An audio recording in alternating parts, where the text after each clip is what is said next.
자, 그러면 이제 2차전이 정말 끝도 없이 아까 우리 센터장님이 충전 무한 충전이다 이런 얘기 이제 좀 해주셨죠. 왜 방전이 안 되냐 도대체 이 2차전지는 무슨 힘으로 이렇게 가는 거고 정말 지금 괜찮은 건가 아니면 지금 이제 빼야 되나 이런 이제 이야기 걱정 이제 헷갈리신 분들 많거든요. 오늘 이야기 한번 나눠보도록 하겠습니다. 네. 우리 하나증권의 김현수 연구위원님 모시겠습니다. 어서 오십시오. 네, 안녕하세요. 반갑습니다. 네, 반갑습니다. 자, 우리 김영렬 센터장님은 잘 알고 계시죠? 아, 예, 그럼요. 저희 뭐 업계 대선배님이십니다. 네, 대선배님이시죠. 네. 저는 오기 전에 이제 자료만 미리 봤어요. 네. 그래갖고 최근에 또 뭐 디스플레이 자료도 있고 예. 또 위클리는 저도 이게 즐겨보던 내용이어가지고 그래서 네, 이번 주 주간 자료로 이제 오늘자로 예, 나온 예. 거잖아요. 그렇지 않아도 또 지난 한 달 넘게 지금 워낙 주가가 급등하고 예. 이슈가 빵빵 터졌었거든요. 수주 예, 이슈라든지 그렇죠. 이런 네, 것들. 네. 근데 오늘 타이틀이 가격을 고려한 접근이 필요하다라고 말씀을 주셔서 네. 이게 가격이라고 하는 부분이 이게 주가가 급등해서 부담스러워서 이 타이틀을 쓰신 건지 아니면 괜찮다라는 건지 이제 조금 더 직관적으로 설명을 드려야 될 부분일 것 같거든요. 네. 자, 네. 일단 그거에 어떤가요? 네. 아, 예. 그 일단 그 사실 이 가격 고려하자라는 접근에 대해서는 그 저희 한 LG 에너지 솔루션 상장할 때부터 네. 저희가 배터리 섹터에 대해서는 그렇게 말씀을 드렸던 것 같아요. 저희 하우스의 뷰는. 왜냐면 아시다시피 배터리 섹터 워낙 비싸지 않습니까? 네네. 그래서 이전처럼 뭐 배터리 섹터 다 바스켓으로 사서 가져가기에는 분명히 좀 부담이 있고요. 다만 그 안에서 지금 뭐 셀메이커나 양극재나 그 안에서 이제 상대적으로 좀 그 할인을 받고 있는 기업들이 있는데 그 할인 요소가 좀 해소되는 과정에서 업사이드가 좀 생길 것 같아서요. 그런 업체들 위주로 좀 좁혀서 보자라고 말씀을 드려왔고 최근에는 말씀하신 대로 또 더 급등을 좀 했기 때문에 그런 업체들도 더 또 줄어든 것 같아요. 그래서 좀 더 이제 좁혀서 보자라고 말씀을 드리고 있습니다. 네. 그러면은 사실 그 동안에는 할인 요소가 없지는 않아왔는데 네네. 사실 뭐 지난해 주가가 승승장구하면서 사실 그 갭은 많이 줄여왔잖아요. 예, 예. 또 피어들하고 비교해서 보더라도 어떤 경우는 이제 조금씩 이제 위로 올라서는 듯한 예, 예. 느낌도 보여주고 있는데 네. 너무 좋은 뉴스들이 자꾸 나오니까 음. 이제 그런 거에 대한 밸류 논쟁은 오히려 잠깐 묻어둬야 되는 것이 아니냐라는 얘기들도 네네. 좀 나오거든요. 예, 그렇죠. 그 이제 사실 작년 같은 경우는 그러니까 배터리 섹터가 좋았다라고 하지만 그 LG 에너지 솔루션과 포스코 케미칼만 1년 동안 상승을 했었던 해였고 네네. 사실 저희 배터리 섹터 대부분이 그냥 장 빠지는 것에 비해서는 아주 선방을 했지만 그냥 뭐 플랫 정도였던 해였거든요. 네. 그래서 이제 고 플랫이었던 기업들 같은 경우는 아직까지는 좀 가격 매력이 있는 기업들이 있습니다. 그래서 그런 기업들 위로 이제 접근을 해야 될 것 같고요.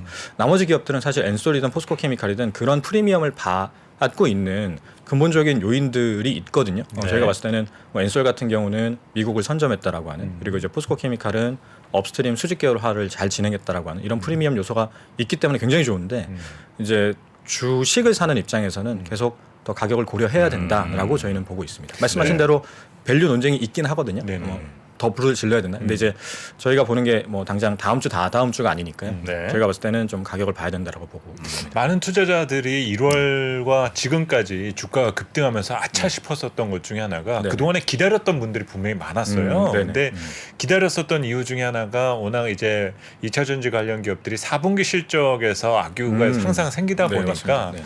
좀 보고 사자 맞아요. 기다렸었던 네네. 분들이 첫 번째가 있었고 예, 예. 두 번째는 에너지 엔솔 같은 경우 이제 보유예수 물량이 나올 테니 네네.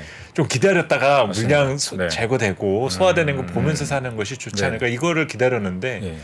그냥 기회도 없이 그냥 지금 가버렸거든요. 그렇죠, 네. 그러다 보니까 지금부터 오히려 대응 전략이 더 복잡해진 것 같아요. 네네. 기다려야 되는 건지 아니면 이런 모든 악재를 그냥 뒤로 하고 나서 주가가 올라버렸기 때문에 네. 아니면 지금이라도 이제 편승 전략에 대해서 고려를 해야 되는 건지 네. 이 고민에 빠진 투자자분들에게는 재작년에 어떤 뭐 이런 거 다 뚫고 올라갔죠. 뭐 사실 그런 부분도 있었죠. 그렇죠. 네. 21년 같은 경우는 말씀하신 대로 뭐 다 좋았었던 네. 해였고요.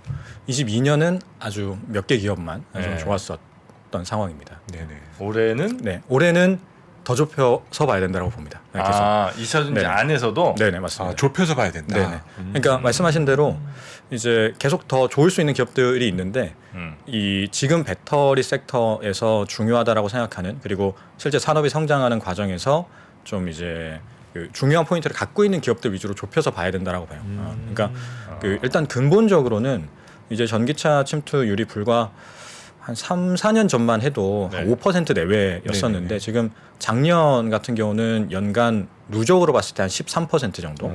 그리고 이제 그 월별 기준으로는 글로벌리 한 10% 중반 이상으로 올라왔죠. 그리고 뭐 아시다시피 중국 같은 경우는 30% 이상까지 네네. 왔고요. 올해는 거의 그럼 한 20% 가까이 가겠네요. 전기차 침투율이요. 네. 그러니까 글로벌 침투율이 아직 20%까지는 안 될 것 같긴 한데요. 그 말씀하신 대로 네, 10% 중후반 그리고 2025년이 지금 한 20% 넘어서 한 25%될 거다라고 전망들을 하고 있죠. 근데 이제 이러다 보니까 이제 작년 재작년은 이제 전기차가 100%씩 성장을 하는 해였다라고 하면 이제 올해 같은 경우는 한 30%대로 성장률이 둔화되고요. 그러면서 자연스럽게 저희 배터리 섹터의 이익 증가율들 예를 들어서 뭐 소재 기업들 유명한 뭐 에코프로나 LNF 같은 기업들이 이제 이익 증가가 막 100%씩 나오다가 이제는 그게 이제 좀 둔화되죠. 그래도 3, 40%대기는 합니다만 이전처럼 이제 가파른 이익 증가율은 아니고요.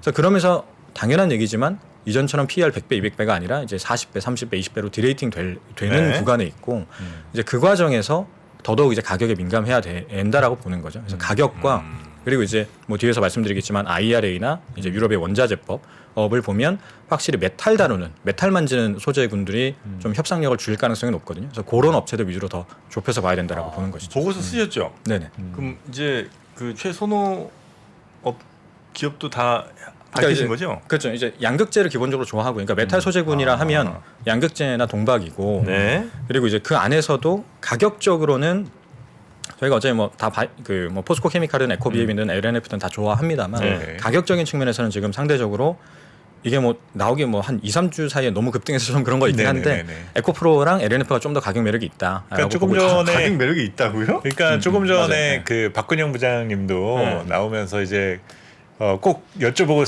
싶은 게 왜 에코프로는 이렇게 강하냐라는 부분이었었거든요. 네네. 또 유독 이제 최근에 맞아요. 그 특별한 질문이 뉴스가 제일 없었음에도 많았습니다. 불구하고 네. 그래서 주변에서는 단순히 어떤 수급적 이슈냐 또 갑자기 외국인이 저렇게 사들어오는 부분 등이 이에 대해서 조금 궁금해하는 경우들이 조금 많거든요. 네네, 맞습니다. 네. 에코프로에 대해서는 지금 어떤 판단을 그러니까 가지고 있는 건가요? 이제 뭐 당연한 얘기지만 이제 여러 가지 이유가 있겠지만 네네. 저희가 이제 기관 투자자분들이나 이제 지점에게 드리는 답변은 일단 유럽 원자재법입니다. 네. 이게 이제 유럽 원자재법. 그 작년 같은 경우는 포스코 케미칼이 그 저희 섹터 주인공이었거든요. 한 해 동안 네네네. 2배 갔었습니다. 그 동력은 IRA 때문에 발생했었죠. IRA는 결국은 이제 메탈을 어디에서 이제 조달을 하냐, 양극재의 출처, 그러니까 양극재 조달 시의 주소지가 중요해지는 부분을 이제 법안에서 이제 구체화 시켰던 것인데 다들 그 학습 효과가 있다는 거죠. IRA가 얼마만큼 이제 그 해당 소재 수혜주들을 얼마나 세게 밀었던 것인지에 대해서. 근데 이제 그 3월 14일에 네. CRMA 유럽의 이제 원자재법 후군요. 초안이 발표될 예정인데 이게 아직까지는 뭐 구체적으로 나온 것들은 없어요. 근데 그 계속해서 강조하는 게 이 법안명 자체가 이건 또 원자재법이기 때문에 이 유럽 내에서 메탈을 소싱하는 그 업체들에게 이제 베네핏을 주어서 자연스럽게 공급망을 구축하고자 하는 움직임이 있을 것으로 보이거든요. 네네네. 근데 는 그 유럽 내에서 그 정제 시설이 아직은 많지는 않은데 네네. 그나마 몇 안 되는 정제 기업들 중에 네덜란드 기업이 있고요. 네네네. 그 해당 AMG 리튬이라고 하는 네덜란드 그 리튬 기업이 이제 독일의 수산화 리튬 정제 공장을 가지고 있습니다. 네네. 독일에. 예, 독일에. 네. 에코프로 BM은 헝가리에 네네. 양극재 공장이 있는 기업이죠. 네. 그 해당 공장의 3분기부터 그 독일의 AMG 리튬 공장으로부터 나오는 수산화 리튬을 공급받을 예정인데 그게 이미 작년에 계약 체결이 되어 있었고 이런 식의 현지 리튬을 공급받고 있는 양극재 기업이 아직까지는 대규모 계약을 체결했던 기업이 없었거든요. 근데 이런 식으로 이제 준비가 되어 있는 쪽이 에코프로 BM이 저희가 봤을 때는 가장 잘 되어 있는 쪽이고요. 그리고 이제 모 회사인 지주 에코프로 같은 경우는 애초에 이제 폴란드에 본인들의 리사이클링 법인을 설립을 해놨기 때문에 이 관련돼서 제일 수혜를 받을 것으로 예상이 되고 그게 지금 최근 주가에 상당한 영향을 주었다라고 보고요. 요거 외에 이제 그 지주 에코프로 같은 경우는 실적 발표 때 그 이제 그 비상장 자회사들의 실적이 굉장히 좋았어요. 특히나 이제 수산화 리튬하는 에코프로 이노베이션이라고 하는 이런 것들이 사실 비상장이다 보니까 크게 부각은 안 되는데 이제 그 저희가 봤을 때는 실제 굉장히 좋았거든요. 그래서 그런 부분들이 주가 상승에 좀 영향을 줬지 않았나 생각을 합니다. 사실 지난해 기준으로 중국의 전기차 판매는 엄청났고 네네. 또 올해는 미국 쪽에 대한 기대감이 상당히 큰 편이잖아요. 예, 예. 이와는 대조로 작년 말 같은 경우는 이제 좀 유럽 쪽은 좀 부진하지 않을까 네. 걱정을 하면서 이제 유럽향 기업들이 되게 좀 고전하던 기간도 있었는데 네, 작년에 그렇습니다. 조금 시각이 바뀌었다라고 그러면 봐야 될까요? 아직까지는 혼재되어 있는 것 같습니다. 그러니까 말씀하신 대로 유럽을 계속 기대했었고 실제 유럽이 굉장히 좋았던 시장이었는데 작년 한 해 동안 중국이 딱 100% 성장할 때 유럽이 10%도 채 성장을 못했었고요. 네네, 그렇죠. 네. 상반기 같은 경우는 아예 이제 역성장을 해버렸었기 때문에 지금 이제 유럽에 대한 우려가 계속해서 있었던 상황이었고요. 다만 이제 하반기로 들어서면서 유럽의 수요 공급 요인이 모두 작년 상반기보다는 좀 좋아지기 시작을 했거든요. 특히나 이제 수요 측면에서 그 좀 부담스러운 요소가 이 전력 가격이었죠. 그 전력 가격이 뭐 뉴스 많이 나와서 보셨겠지만 이 거의 한 8배 뛰었잖아요. 그 메가와트아워당 영국 같은 경우는 한 이제 한 400파운드가 넘었었는데 이게 이제 원래는 한 60파운드였다가 그 정도 갔던 것이고요. 근데 요게 지금 다 100파운드 혹은 100유로 초반으로 다 빠졌어요. 그러니까 고점 대비 다 5분의 1로 빠졌죠. 네. 그러니까 이게 전력 가격이 너무 올랐었다 보니까 저희가 계산을 해보면 킬로미터당 유지비가 내연기관차랑 차이가 없었거든요. 작년 같은 경우는. 근데 요게 이제 5분의 1로 다시 빠지면서 네네. 다시 수요 측면에서는 좀 개선 요인이 생겼고 그 칩 쇼티지 영향, 그러니까 반도체 공급 부족에 따른 자동차 생산 차질 영향을 유럽이 좀 많이 받았었는데 그 영향도 지금 뭐 다 완화되고. 컴퓨터 안 팔리잖아요. 그러니까 네네네네. 이제 확실히 이제 파운드리 가동률이 떨어지면서 이 영향에서 좀 자유로워지고 있습니다. 그래서 수요 공급 모드 개선 요인이 있기 때문에 유럽은 작년 대비 좋아질 거다라고 보고 있는데요.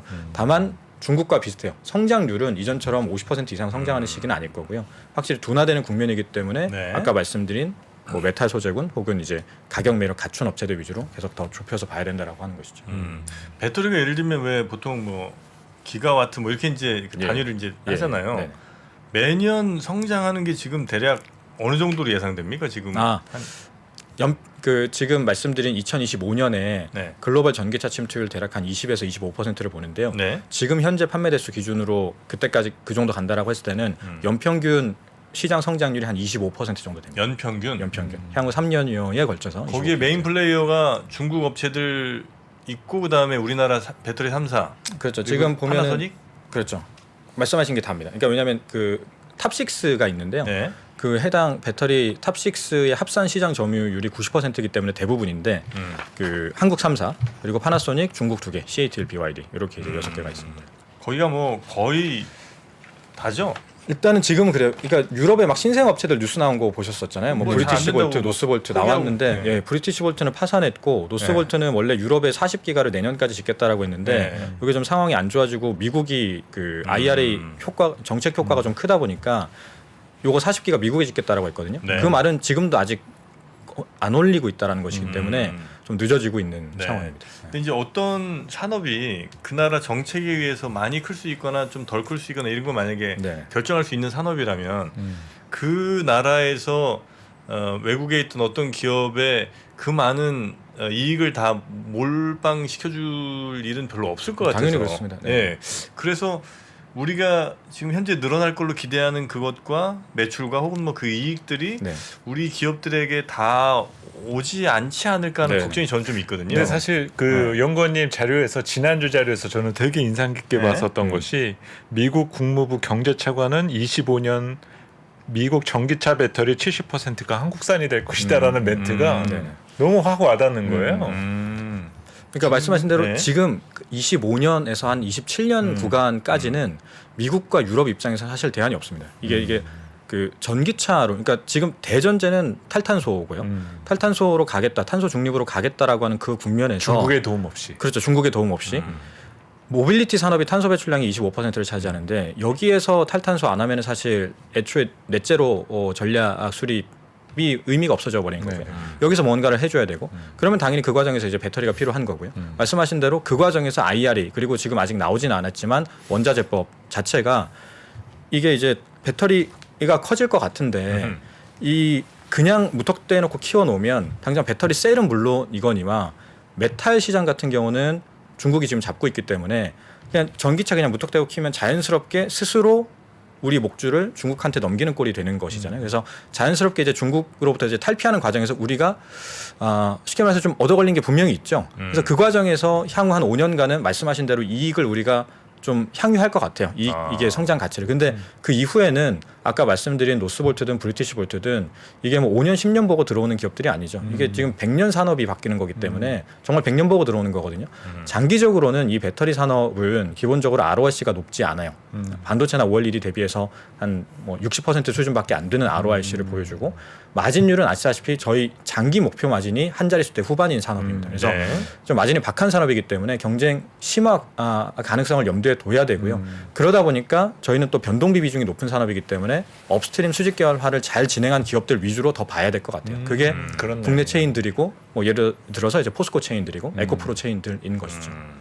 사실 오늘 원자재법 관련된 부분도 말씀을 주셨지만 저도 자료 준비하면서 3월 달에 이게 통상 이슈가 되게 많아요. 그래서 3월에 네, 그래서 유럽 쪽에서 원자재법 관련된 내용도 있지만 사실 인터넷 감축법 관련 인플레이션 감축법에 대한 네. 그 세제 지원에 대한 확정 여부라든지 이 배터리 지원 부분 관련된 이슈 등도 있잖아요. 3월 중순에. 네, 맞습니다. 그 전까지는 지금의 이 흐름이 계속된다고 봐야 될까요? 그럴 것 같습니다. 이게 그 3월 중순에 이제 CRMA 나오고 그리고 이제 3월 초에 IRA 후속 시행령이 나올 거고요. 네네네. 그렇게 나오고 나면 저희가 봤을 때는 그때 나오는 걸 가지고 또 어닝들을 추정 변경할 거란 말이죠. 예를 들어서 IRA는 지금 관건이 그 이 세액공제 조항, 그 AMPC라고 하는 제조 크레딧 조항이 혜택이 엄청 크거든요. 예를 들어서 셀메이커들은 킬로와트아워당 35달러를 받기 때문에 네. 이게 이제 정말 뭐 수십조를 한 업체가 받을 수도 있는 누적해서 예를 들어서 LG 엔솔이 지금 2030년까지 계획해 놓은 배터리 생산량을 계획대로 한다라고 했을 때는 10년간 누적해서 80조 원 세액 공제 받는다라는 계산이 나오는데 지금 LG 엔솔 올해 연간 영업이익이 2조인 회사거든요. 그러니까 이게 이제 너무 커요. 그래서 아마 저희가 봤을 때는 시행령에서 어떤 제한 규정이 향후에 있을 거다 이런 줄이겠죠. 전망들을 다 하고 있어요. 근데 이런 부분들이 아직 어떻게 될지 모르다 보니까 이제 추정치를 아직 건드리지 않고 있는데 추정치를 건드리면서 올라갈 거고 CRMA도 수혜주들 나오면서 올라갈 겁니다. 그런 시기까지는 갈 것 같고요. 다만 그 이후에는 저희가 이제 이번 주 위클리에도 쓴 게 단기적인 정책 모멘텀이 좀 소멸될 거고 그리고 그 이후에는 또 이제 그 지금 뭐 사실 테슬라 마스터 플랜 발표 앞두고 배터리 섹터 사는 것도 좀 있거든요. 그러니까 그런 모멘텀도 좀 소멸되기 때문에 더더욱이 계속 강조하는 게 가격을 더 봐야 된다라고 하는 것이죠. 그 영업이익률 같은 거는 어떻게 지금 말씀하신 메탈이나 뭐 이런 회사들은 저 어느 정도 보통 나옵니까 현재? 그 이제 지금 배터리 서플라이 체인을 이렇게 보면은 자동차가 다운스트림이고 이제 셀 쪽 배터리 만드는 쪽은 한 미드스트림으로 보고 이제 말씀하신 메탈 소재군 뭐 양극재 이런 쪽이 이제 업스트림인데 이제 배터리 쪽 하는 쪽이 평균적으로 한 5에서 10% 정도 벌고 있고요. 셀메이커가. 셀메이커들이요. 네. 물론 조금 더 표준화가 된 원통형 전지는 한 10% 조금 넘게 벌기도 합니다. 중대형 전지가 이제 대부분인데 그게 이제 5에서 10%고 그리고 이제 거기에 그 메탈 소재군이라고 할 수 있는 이제 양극재 업체들이 마진이 좋을 때는 한 자릿수대 후반 정도 나오고요. 그 요번 4분기에는 아까 말씀 주신 대로 좀 실적들이 좀 부진했었는데 평균적으로 한 5% 정도 나옵니다. 그래서 저희는 배터리는 전반적으로 그 안에 있어요. 5에서 10% 정도 안에 있고 그 아예 이제 전통적으로 메탈 다루던 업체들 있죠. 뭐 엘버말이나 이런 쪽은 사실 잘 벌 때는 뭐 영업이익률 20-30%씩 나오는 산업이죠. 그래서 그 지금 보면은 테슬라도 그렇고 GM도 그렇고 이들이 사실 자본력은 뭐 이게 배터리 업체들보다는 훨씬 더 크고 이제 사실 그 대관 업무라든지 이런 걸 통해서 광산 확보하는 데는 훨씬 더 용이하기 때문에 이쪽이 직접 광산 투자 나서거든요. 그러니까 누가요? 테슬라나 GM이요. 아 네. 자동차 업체들. 네네. 저희가 봤을 때는 그들도 아는 거죠. 이게 배터리는 아까 말씀드렸다시피 변동비 80%인 산업이고 거기에 절반 이상이 메탈이기 때문에 전기차 제조 원가의 배터리가 40%인 현 상황에서는 그들 OEM 입장에서도 메탈 가지고 뭔가 이 원가 관리하지 않으면 돈 남길 수 있는 구멍이 많지가 않거든요. 그래서 그쪽으로 직접 나가는 것 같고 당장 단적인 예로 보더라도 국내 양극재 업체로부터 양극재 조달받는 테슬라가 본인들이 직접 리튬 사서 그 해당 양극재 업체에게 주고 거기에서 사급받은 양극재 업체가 리튬 섞어서 양극재를 만든단 말이죠. 그러니까 이런 식의 구조가 커질 거고요. 그래서 더더욱 메탈 다루는 업체들이 향후에는 좀 힘을 가질 것 같습니다. 메탈 다루는 업체들이 힘이 빠지는 거 아니에요? 왜냐면 그쪽으로 저 자동차 메이커들이 엄청 뛰어든다면서요. 그 업체들이 어차피 정제련 기술은 없잖아요. 그러니까 메탈 정제련 기술이 있는 기업들이 계속해서 협업 요청을 받을 거예요. 그런 과정에서 뭐 미국의 앨범알이 됐던 그리고 그 한국의 포스코홀딩스가 됐던 지금 포스코홀딩스는 LG로부터 계속 이제 뭐 러브콜을 받고 있는 거죠. 그러니까 셀메이커와 OEM들이 서로 지금은 이제 메탈 전쟁을 벌이고 있는 겁니다. 그래서 어디가 주도권을 쥘지는 좀 봐야 되겠습니다만 일단은 이제 뭐 시작인 단계고요. 그 과정에서 약간 저희가 봤을 때 그 좀 주도권을 쥐고 있는 쪽은 네네. 정제련 기술을 갖고 있는 쪽이죠. 이쪽에서 대규모 빅딜이 나올 수도 있습니까? 저는 그렇게 봅니다. 사실 특히나 리튬 같은 경우는 이게 그 전통적인 메탈군하고 좀 달라요. 예를 들어서 알루미늄이나 니켈이나 이런 쪽은 산업재에 많이 쓰이지 않습니까? 그래서 뭐 사실 그들 예를 들어서 니켈 같은 경우는 전체 메탈 수요처 중에 배터리가 차지하는 비중이 10%밖에 안 되고 대부분 네. 산업재인데 리튬은 산업에 거의 안 쓰이던 메탈이고 배터리 수요처 비중이 한 80% 되는 산업이다 보니까 드리고 싶은 말씀은 리튬만 재련하던 기업들 막 큰 기업들이 없어요. 그러니까 뭐 중국의 간펑 리튬이나 뭐 이런 기업들이 사실 업력이 길지 않은 기업들이거든요. 다른 정제련 기업들 대비. 그 와중에 포스코홀딩스가 좀 큰 기업들 중에서는 과거에 그 리튬 투자했던 것 때문에 좀 뜬금없이 들어가 있는 건데 그게 좀 기회죠. 그러니까 이런 업체들을 잘 보자라는 거고요. 네. 뭐 제 이제 배터리 커버 쪽은 아니지만 저희 하우스에서 좋게 보는 이유도 그런 이유 때문입니다. 재련 혹은 뭐 정제련 회사들, 그러니까 전통 이제 정제련 회사들 예. 이런 데들이 야 이렇게 돈 되는 걸 우리가 놓쳤네라고 생각하고 아마 이미 뭘 준비하고 있거나 아니면 준비하는 회사들이 많을 거 아니에요. 그렇죠, 그렇죠. 뭐 앨범알, 뭐 글렌코어, 포스코 뭐 다 그렇게 하고 있는 상황이죠. 그렇죠. 그러면 그 회사들 그 플레이어들이 그만큼 늘어난다는 거는 네. 거기서 돈 남겨먹기가 이제는 조금 어려워진다 이런 거는 아니겠습니까? 맞습니다. 그러니까 그 말씀하신 대로 경쟁 심화 가능성이 분명히 있는 산업입니다. 네. 다만 이게 단순히 플레이어가 마냥 늘어나기가 어려운 구도를 지금 정책이 만들어주고 있는 것 같아요. 그러니까 이 지금 예를 들어서 IRA가 단순히 너네가 이제 배터리 만들 때 메탈 아무 데서나 싼 거 사오면 된다라고 하지를 않고 있잖아요. 너네가 메탈 사올 때 그 메탈의 어디서? 주소지가 중요해진 상황이잖아요. 그러다 보니까 지금 글로벌 리튬이든 니켈이든 글로벌 정제련 리튬 니켈 재련량의 60에서 70%를 중국이 담당하는 상황에서 수급이 확 막혀버린 것이죠. 그 구도가 지금 적어도 미국, 중국이 갑자기 화해 모드로 가지 않는 이상 뭐 단기간 내에 바뀌기는 어렵고요. 지금 유럽은 본인들도 이제 그걸 준비하겠다라고 하는 상황이라서 이게 공급량이 단기간 내에 단순히 이게 늘어나기가 좀 어려운 구도라고 생각을 해요. 그리고 혹시 그 메탈 뭐 이런 정제련 회사들이 네네. 어쨌든 원료를 받아야 될 거 아니에요, 그죠? 예, 그죠. 예.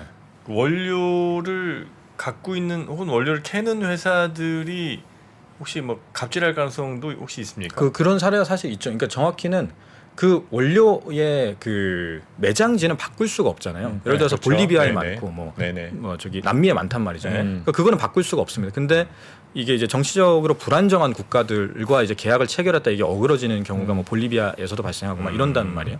그러니까 그런 것들이 사실 이 산업이 갖고 있는 리스크입니다. 그래서 그거는 사실 지금 상존해 있는 상황, 상존한 리스크예요.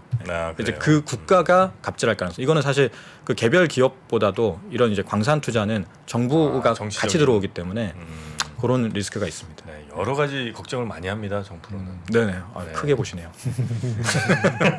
맞습니다. 근데 진짜 리스크입니다. 그게. 우선 뭐 얼마 전에 그 포스코 케미칼 그 수주 이슈도 예. 있었잖아요. 네. 근데 사실 이게 장기 수주 프로젝트 등이 계속적으로 전해지고 있는데 예. 이런 분위기는 좀 당분간 계속 될 확률이 있을까요? 그러니까 이제 신규 수주가 더 나올 것에 네네네네네. 대한 제가 봤을 때 양극재 쪽은 좀 있는 것 같아요. 그러니까 지금까지 말씀드린 모든 이유들 때문에 그걸 가지고 만드는 소재인 양극재는 지금 OEM들이나 셀메이커들 입장에서는 선제적인 확보를 하려고 하고 있거든요. 확보가 중요하다. 그렇죠. 네네. 특히나 이제 주소지가 사우스 코리아인. 왜냐하면 이제 미국과 FTA 체결한 국가가 뭐 사실 그 지금 배터리 조달 가능한 국가들 중에서는 진짜 한국밖에 없기 때문에요. 네네. 그래서 그 해당 기업들로부터 이제 조달을 선제적으로 그 조달을 담보받고자 하는 니즈가 있기 때문에 양극재 쪽은 좀 나올 것 같고요. 이제 전해액이나 분리막 이런 산업도 좋은 산업이긴 한데 이런 쪽은 사실 메탈 소재군이라고 보기는 좀 어려워서 그런 쪽은 크게 막 나올 게 많지는 않아 보여요. 그래서 양극재 쪽은 좀 남아 있는 것 같습니다. 아 그렇습니까? 자 이제 3월에 그 미국 IRA 그 인플레이션 감축법이 최종안이 확정이 됩니까? 예, 맞나요? 맞습니다. 네, 3월에 네 3월에. 네. 지금까지 나온 얘기들이 대체로 아마 갈 건데 네. 확실하게 도장 찍히는 게 3월이라는 거죠? 그렇죠. 그러니까 이제 원래는 이제 그 1월에 확정되기로 했었었는데 여러 이견들이 좀 아직 남아 있어가지고 3월로. 혹시 여기에 우리가 알고 있는 방향 아닌 방향으로 기대를 걸 부분이 좀 있습니까? 아니면 그냥 이거 그냥 됐다고 보면 되는 거예요? 그러니까 백서에서 좀 의외로 바뀐 게 몇 개 있었거든요. 네. 그런 방향이 최종 안에서 확정이 될 것 같아요. 예를 들어서 지금 방금 계속 양극재 얘기했잖아요. 그 양극재가 원래는 IRA에서 그러니까 처음에 입법됐을 당시에는 배터리 컴포넌트로 분류가 돼가지고 그 고객사가 보조금을 받으려면 그러니까 자동차 업체가 보조금을 받으려면 양극재는 반드시 북미에서 생산 조립해야 된다라는 네. 것이었거든요. 근데 1월에 나왔었던 IRA 그 백서 가이드라인이죠. 여기에서는 그 양극재가 머티리얼주로 분류가 돼가지고 FTA 체결국에서 조달하면 된다 이렇게 이제 바뀌었단 말이에요. 그러면 사실 양극재 하는 뭐 포스코 케미칼, LG 화학 뭐 이런 큰 기업들 입장에서는 네. 그동안 그 투자 전략의 무게 중심을 당연히 이제 북미로 뒀었는데 이제 사실 투자비는 굉장히 많이 들어갑니다. 한국보다는 단위당 투자 금액이. 근데 이렇게 되면 사실 한국에다 지어도 일단 고객사 입장에서는 선택을 할 수 있게 되는 것이죠. 그래서 투자 전략이 완전히 바뀌는 것인데 그래서 일단 백서에서 그렇게 나왔기 때문에 저희가 봤을 때는 시행령에서 최종 그 방향으로 갈 가능성이 높은데 이런 부분들이 한국의 그 투자 의사결정을 준비하고 있는 기업들 입장에서 굉장히 중요한 부분이고요. 그게 사실 뭐 크게 지금 백서는 확정안이 아니었다 보니까 크게 부각은 안 됐었는데 이게 이제 나오면 좀 이제 부각이 될 것 같습니다. 그거랑 아까 말씀드린 그 AMPC죠. 이게 네. 수혜가 너무 크기 때문에 어떤 식으로 제한해 둘 것이냐. 혹은 초기 몇 년간은 그냥 제한 없이 준다 이렇게 나오면 셀메이커들 저는 아까 비싸다라고 말씀을 드렸는데 네. 사실 비싼데 어닝 올라가면 다시 싸시는 거잖아요. 그래서 그렇죠. 그런 부분들이 좀 변수죠. 테슬라는 공격적으로 해석해요. 테슬라는 뭐 다 받을 수 있다 이렇게 얘기를 하고 있긴 해요. 그 최근에 자꾸 그 테슬라도 그렇고 현대차도 가격 정책에 막 왔다 갔다 하거든요. 예. 그런데 뭐 엄청 수요가 부진할 것 같다라고 해서 지난 연말까지는 좀 인하 방향으로 가다가 요즘은 다시 조금 다시 또 좀 올리는 방향으로 가는 게 결국은 세제 지원 받을 수 있을 것 같다. 네네, 근데 맞습니다. 그게 네. 단순히 세제 지원뿐만이 아니라 이런 쪽도 다 고려를 해서 지금 진행하는 게 아닐까라는 생각까지도 좀 맞습니다. 들거든요. 뭐 훨씬 더 그들이 빠를 그러니까. 거기 때문에 대관 업무도 할 거고 로비도 할 거고 네네. 그런 과정에서 느끼는 어떤 기류가 있을 겁니다. 그런 과정에서 선제적인 판단을 할 텐데 조금 더 뭐랄까요? 이 적어도 요 친환경 관련된 정책 지원안이 예상했던 것보다는 좀 강할 수 있다. 보면은 태양광은 확실히 강한 것 같아요. 네네. 그래서 저희가 약간 거기 이제 바로 그 다음 티어다 보니까 어떨지 좀 보수적으로 일단 보는 건데 네. 의외로 좀 강하게 나올 수가 있어 보입니다. 그러면 사실 이제 이렇게 물 들어올 때 노젓는 게 사실은 맞거든요. 그런데 이제 이렇게 여러 뭐 수주 관련 이슈에 대한 기대 등도 있고 하다 보면은 이제 한편에 조금 걱정되는 부분이 이제 그런 그 우리가 그 품을 수 있는 능력을 갖고 있느냐. 그래서 증설 이슈라든지 네. 자본 조달에 대한 이슈라든지 이런 것도 사실 기업들도 고려를 해가지고 지금 여러 가지를 그렇죠. 네. 좀 하게 되지 않을까 싶은데 예, 맞습니다. 그 관련된 이슈로는 좀 우리가 어떻게 미리 준비를 할 수 있을까요? 그렇죠. 그러니까 저희가 지난 한 1년 동안은 계속 그 저희가 좀 분석을 할 때 초점을 맞췄던 게 기업별 영업활동 현금 흐름 추이하고 네네네네. 그리고 이제 그 단위당 캐펙스의 추이, 그러니까 예상되는 캐펙스 간의 이제 차이였습니다.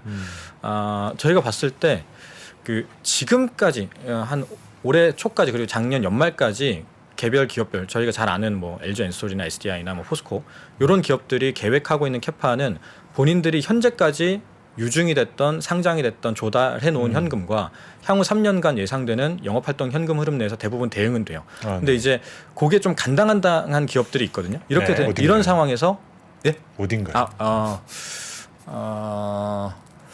딱 1대1이 되는 기업들이 대형주에서는 엔솔이 지금까지 계획해 놓은 거는 딱 맞아요. 그러니까 그렇죠. 상장하면서 받았던 것과 네네네. 향후에 예상되는 영업활동 현금을. 근데 여기에서 조금 더 가할 경우에는 추가적으로 이제 좀 차입을 하거나 할 필요가 있습니다. 그러니까 그런 기업들이 있는데 근데 엔솔은 부채 비율이 낮기 때문에 차입하면 돼요. 증자 가능성은 낮아 보입니다. 증자 가능성은 좀 네, 낮다. 증자 가능성은 굉장히 낮습니다.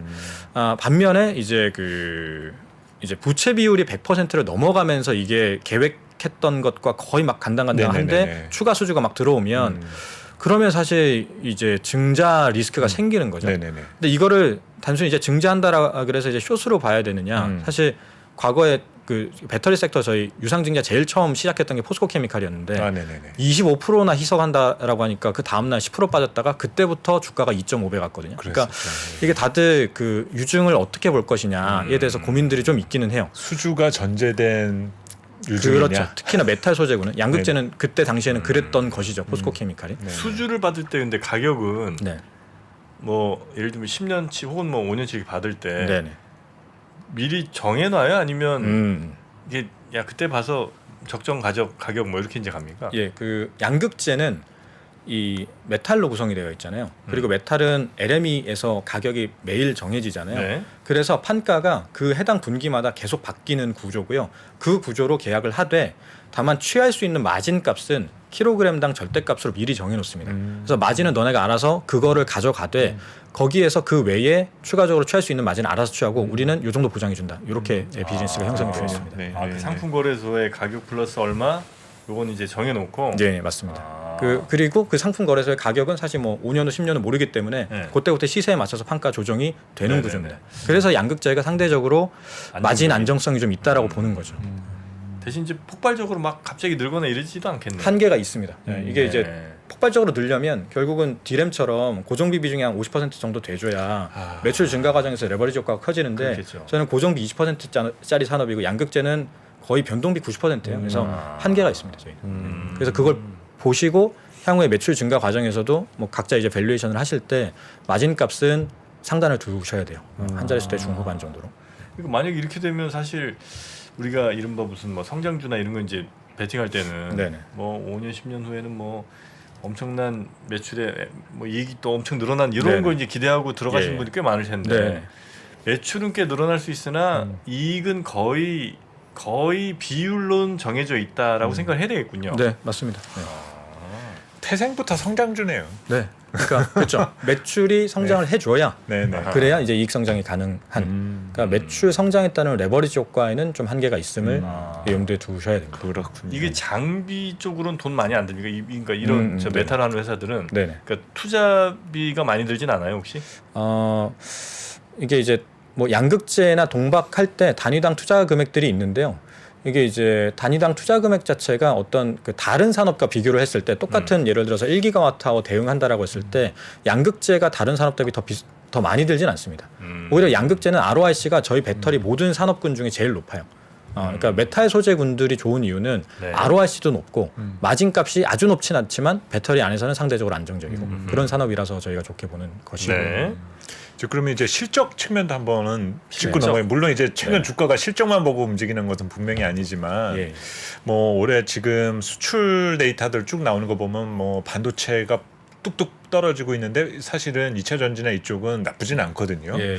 올해 상반기 하반기 이렇게 나눠서 끊어서 봤었을 때 실적 흐름에 대한 방향은 어떻게 우리가 기본적으로 이렇게 설정해 두고 있으면 될까요? 예, 일단 YOY 증가율은 네네. 기본적으로 이제 전방 시장이 그래도 한 30%씩은 성장을 하고 있기 때문에 YOY 증가율은 그 정도 성장률을 보여줄 것 같아요. 다만 이게 이제 델타 값, 그러니까 작년은 거의 한 100%씩 성장한 기업들이 있었는데 성장률은 확실히 좀 델타. 낮아지는 것이죠.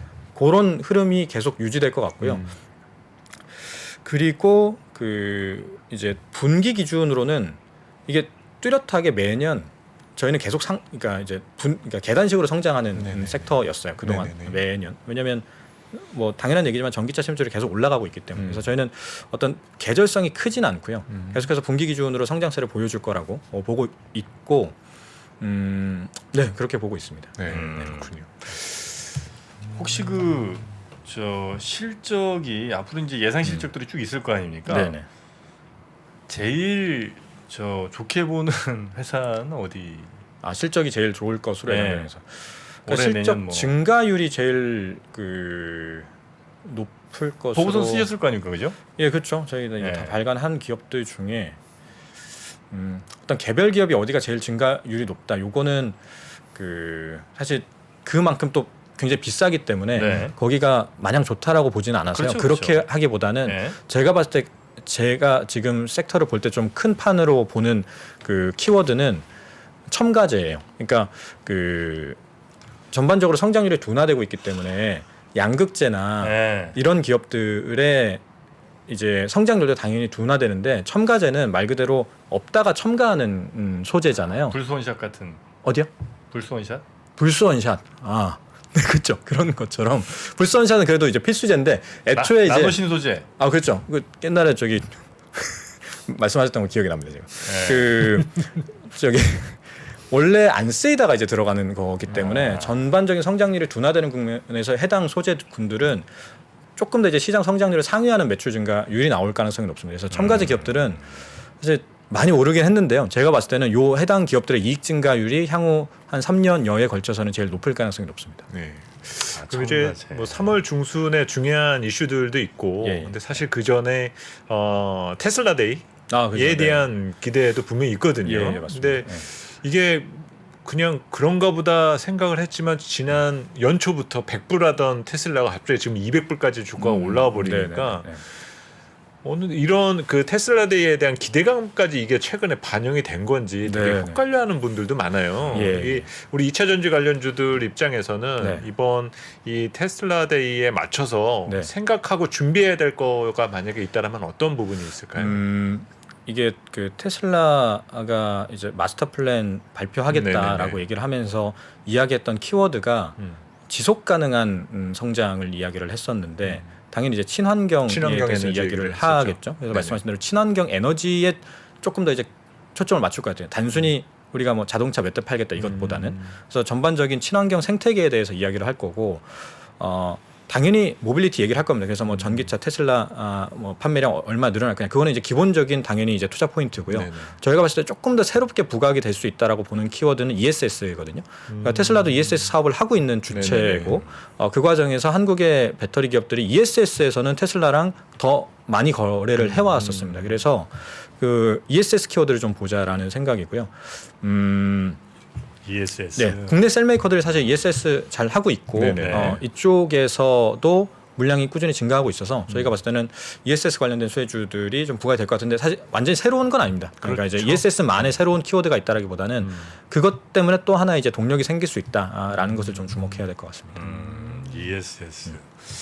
ESS는 뭐 기존 그 배터리사들이 다 하는 거죠? 네, 근데 이제 그 형태가 네. 지금 LFP ESS로 갈 수도 있어서 LFP는 그건 어떤 건가요? 이제 인산철 배터리잖아요. 그래서 네네네. 중국 업체들이 많이 하는 거고 다만 요거는 부피가 좀 더 크고 무겁기 때문에 네. 모빌리티용으로 할 때는 상대적으로 에너지 밀도를 높이기가 좀 한계가 있어서 주행 거리가 좀 짧다라는 한계가 있는데 다만 부피가 크고 무게가 무거워도 ESS라면 상관이 없으니까 LFP를 ESS로 활용하고자 하는 니즈가 있습니다. 그렇게 되면 이제 중국 업체들 거를 쓸 수가 있는데 지금 미국의 이런 에너지 사업하는 기업들 입장에서는 중국 업체들에게 의존하는 게 당연히 부담이기 때문에 SDI나 엔솔에게 ESS 배터리를 조달받고자 하고 그 과정에서 국내 셀메이커들이 엔솔 같은 경우는 이미 공식 컨콜에서 얘기를 했던 게 LFP용 ESS는 우리가 검토한다. 모빌리티용으로는 아닌 것 같고 아직은 안 하고요. 예, 모빌리티용으로는 안 하고 있고 ESS LFP는 우리가 하고 그러니까 이제 준비하고 있다. 준비하고 있다. 이건 검토 단계는 좀 지난 것 같아요. 이미 이제 준비를 하고 있습니다. 그래서 이런 과정에서 좀 국내 서플라이 체인이 LFP 관련된 ESS 그 수혜가 좀 생길 수 있지 않을까 생각을 합니다. 아 그래요. LFP 그러니까 인산철 배터리는 우리가 사실 이제 3원계 배터리 하면서 약간 좀 소외했던 쪽이잖아요. 그렇죠. 네네. 새로 만드는데 뭐 기술적 어려움 이런 건 거의 없습니까? 그 기술적인 진입 장벽이 이게 3원계보다는 낮은데 네. 다만 저희가 봤을 때는 제조 공정상의 원가 경쟁상의 진입 장벽. 쉽게 말해서 중국보다 지금 싸게 만들기는 어렵죠. 네, 그러니까 그 부분을 지금 단순히 지금 이래서 그 미중 분쟁이 없고 이런 정책 변수가 없다라고 하면은 그런 의사결정 내리기가 쉽진 않아 보여요. 근데 이게 요 정책 변수가 네. 그 부분을 좀 메꿔주는 것들이 있거든요. 예를 들어 아까 말씀드린 당장 현금으로 세액공제 해준다라든지 그러니까 이런 부분들 때문에 국내 업체들이 조금 더 좀 이 전향적으로 검토를 하고 있는 것 같습니다. 인도네시아 같은 데나 뭐 하여튼 그 네. 원료가 많이 나는 그런 자원이 많은 나라들에도 공장들을 만들죠, 우리. 그렇죠. 굉장히 많이 가죠. 뭐 현대차도 가고 테슬라도 가고. 그러니까 국내 기업들은 LG 엔솔도 가고 지금 네. 인도네시아로 굉장히 많이 갑니다. 아, 그렇습니까? 네네. 왜냐하면 거기가 이제 니켈이 제일 많기 때문에요. 그럼 이제 거기서 만든 거를 미국으로 보내는 건 전혀 문제 없죠. 그러니까 이제 그게 지금 굉장히 중요한 요소인데 네. 인도네시아나 뭐 아르헨티나나 이런 데는 지금 미국이랑 FTA 체결이 안 되어 있단 말이에요. 네. 근데 이제 거기에서 채굴을 해서 프로세싱을 해가지고 그러니까 프로세싱하는 사이트가 FTA 체결국이면 돼요. 그러니까 프로세싱 하는 예, 데가. 그러니까 이제 원문상으로는 매장지가 FTA 체결국이어야 된다라고 표현하지 않았고 프로세싱을 할 때 FTA 체결국에서 소싱을 해야 OEM이 이 고객사가 이제 보조금을 받을 수 있다 이렇게 돼 있거든요. 네. 그러니까 포스코가 지금 어떻게 하려고 하냐면 아르헨티나의 리튬 염호를 갖고 있잖아요. 거기에서 이제 리튬을 소싱을 해서 한국 와서 정제 가공한 다음에 양극재 업체에게 넘겨서 미국으로 보내는. 그렇게 되면은 그 해당 메탈은 미국 OEM들 입장에서는 아주 순도 높은 메탈이 되는 거죠. FTA 체결국에서 오는 거고. 네. 그러니까, 네. 아, 근데 이제 그렇게가 이제 그래서 인도네시아에서도 그런 글자- 식으로 네. 좀 준비를 하는. 될 거라고 이제 보는데 뭐 확실한 건 아니군요. 근데 여기에서는 그 이견이 없을 것 같아요. FTA 체결국. 그러니까 아까 말씀드린 대로 그걸 가지고 만드는 양극재를 배터리 컴포넌트로 보느냐, 머티리얼로 보느냐, 이건 좀 문제가, 그러니까 이견이 있는데 네. 메탈에 대해서, 그러니까 이 정제 메탈에 대해서 FTA 체결국에서 조달해야 된다. 요거는 처음 법안이나 백서나 크게 변동이 없었거든요. 네, 네. 그래서 여기에 대해서는 그대로 갈 것 같습니다.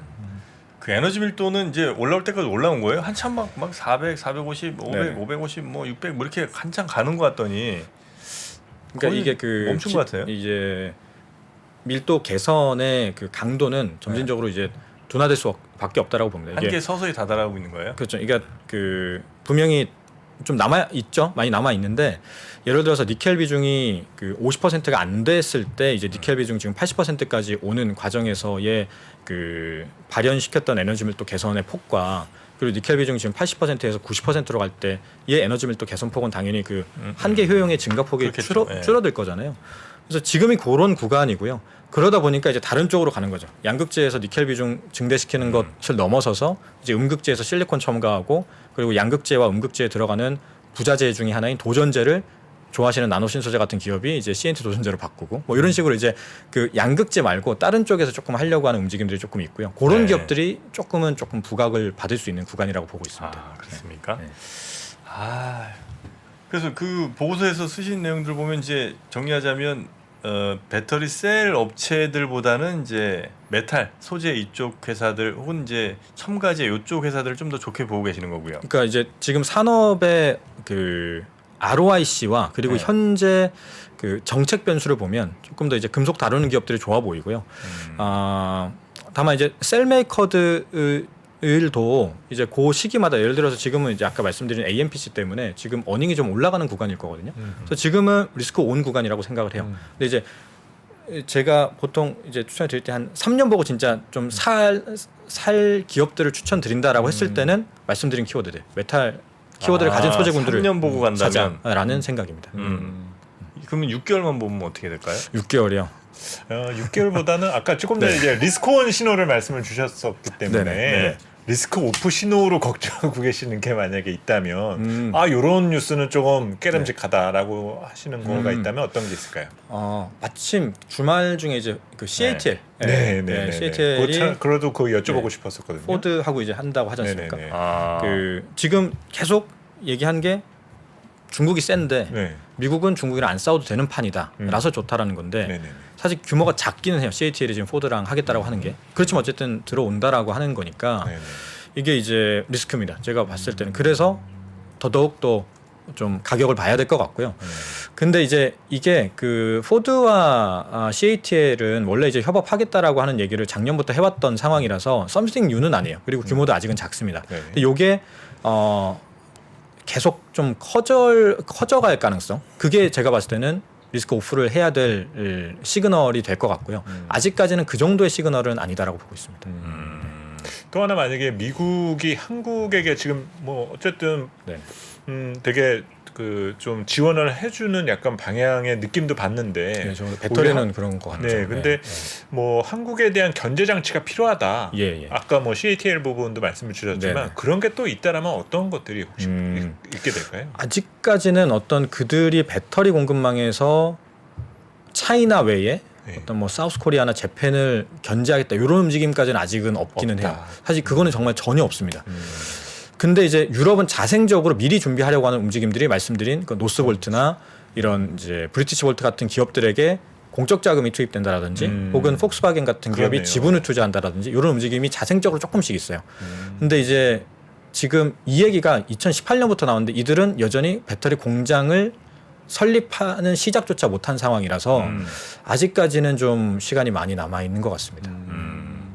유럽은 그 전기차 확실히 뭐 압력도 좀 세고 그렇죠.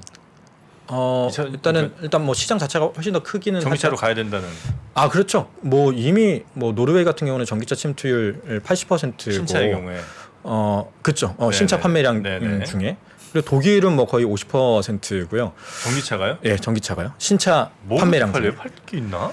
사실 그러니까 우리나라가 지금 우리나라가 진짜 전기차 침투율이 아직 굉장히 낮거든요. 그러니까 체감을 아직 잘 못 하는데 유럽은 전체 지역이 지금 20% 이상이니까 주요 국가들은 50%를 넘어선 상태고 미국이랑 우리나라가 사실 굉장히 지금 낮고요. 미국이 낮다라고 해도 우리보다는 높은데 그래서 이런 부분들이 이제 실제 지금 뭐 국내 배터리 업체들에게 지금 수혜로 연결되고 있는 독일은 것이죠. 뭐 독일 사람들은 뭐 테슬라 사요?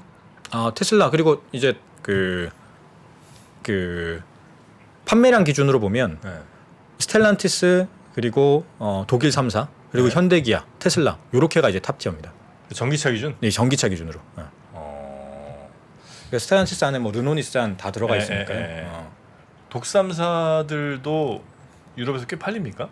그럼요. 제가 판매량 순위 기준으로는 자동차 섹터 제가 좀 기억이 안 나는데 네. 항상 그 탑티어 안에 들어가 있습니다. 벤츠가 확 올라왔죠. 요즘에 많이 파는 것 같더라고요. 네, 진짜. 그렇습니다. 뭐 벤츠 또 뭡니까 BMW도 전기차 모델들만 계속 지금 쏟아내고 네, 있고. 맞습니다. 이제 본격적으로 들어온다라고 하니까는. 그렇죠. 그러니까 국내 셀메이커들이 딱 그 독일 주요 3사랑 또 유난히 많이 하고 있어서 그런 과정에서 최근에 또 부각을 받고 있는 것이기도 네네. 하고요. 근데 아직 우리는 이제 충전 인프라가 조금 이제 부족하다 보니까 그렇죠. 그게 그게 좀 좀 걱정돼서 안 사시는 분들이 네, 맞습니다. 계신 것 같더라고요. 네. 하고 싶어도. 네네. 알겠습니다. 배터리 관련 2차 전지 관련해서는 뭐 우리 워낙 또 우리 김현수 연구위원이 전문이시라 오늘 또 궁금한 거 막 생각나는 대로 막 여쭤봤고요. 대체로 뭐 여러분이 궁금해하셨던 내용들 거의 소화가 좀 되지 않았나 싶습니다. 아우 너무 좋았습니다. 네. 자, 우리 하나증권의 우주 최강 하나증권 김현수 연구위원 이렇게 써 있던데 이건 무슨 의미일까요? 작가분이 제가 쓰진 않아서 본인 쓰신 거 아니고요. 이렇게 쓰라고 압력을 주신 것도 아니죠. 그건 따로 제가 네. 왜냐면 이렇게 온 경우가 없거든요, 사실. 네. 뭐지? 작가가 뭐 아마 뭐 2차 전지 섹터를 좋아하셔서 그런 게 아니에요. 2차 전지 싫어해요. 이 사람. 그래요? 우주 최강이란 이 수식어 없기 때문에 굉장히 불편했습니다. 그렇군요. 네. 우리 김현수 연구위원님 오늘 대단히 감사하고요. 네, 감사합니다. 2차 전지 요즘 분위기 좋으시겠어요. 네. 네. 자, 다음 시간에 또 뵙겠습니다. 고맙습니다. 네, 감사합니다. 감사합니다. 네. 복잡하고 어렵게 느껴지는 재무제표와 용어들 친절한 투자 멘토 사경인 마스터가 매주 새로운 콘텐츠로 알기 쉽게 설명해드립니다. 재무제표 분석과 포트폴리오 구성, 뭐 양대 재무제표라고 그러면 대차대조표랑 손익계산서가 있거든요. 매수 매도 방법, 이때 사는 게 좋겠네, 이렇게 사면 좋겠다. 근데 이렇게 살려면 뭘 해야 되냐면요, 나머지 3분의 1은 놔둬봅니다. 어디까지 가는지. 실전 투자 팁까지 알려드립니다. 오직 3프로 멤버십에서만 만나실 수 있습니다.